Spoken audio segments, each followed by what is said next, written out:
48 siegħa wara li ċeda għal pressjoni tal-establishment biex ma jieħu ebda passi kontra Simon Busuttil, il-kap tal-Partit Nazzjonalista Adrian Delija mar jitkellem fuq in-nett. Dan fi programm fejn id-domandi seta jistaqsihomlu biss il-preżentatur favorit tiegħu Frank Psajla.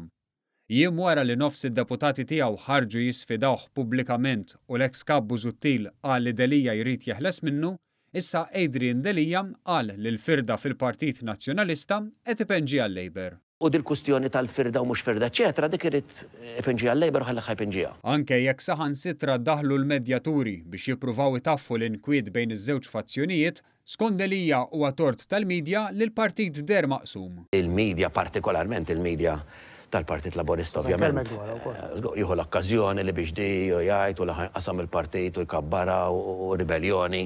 Fuq kollox Delija mar fuq it-televiżjoni biex jipprova jagħti l-impressjoni li ma ċedix għall-establishment. U biex jgħinu Frank Psajla kellu mistoqsija miftema. Arru xed nifmek sew.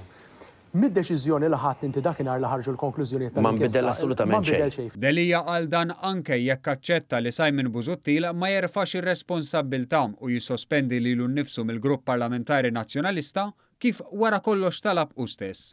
Fil-fatt Delija kien talab hekk. Issa Simon Busuttil irid jara u r-responsabilità li dejjem jabbi lil ħadd ieħor biha u x'sa jitabba biha u ukoll. Iżda minuta wara li fiswed fuq l-abjad qal li ma nbidel xejn, Delija kellu jammetti hu stess li ma seħħx dak li talab. Kien hemm ukoll it-talba tiegħi li jiena kont għamilt fejn tlabt illi l-Onorevoli Simon Busuttil minħabba ċirkostanzi li kienu ġraw jissospendi lilu nnifsu ukoll din hija xi ħaġa li mbagħad iddeċidejt li m'għandix għalfejn immur oltre.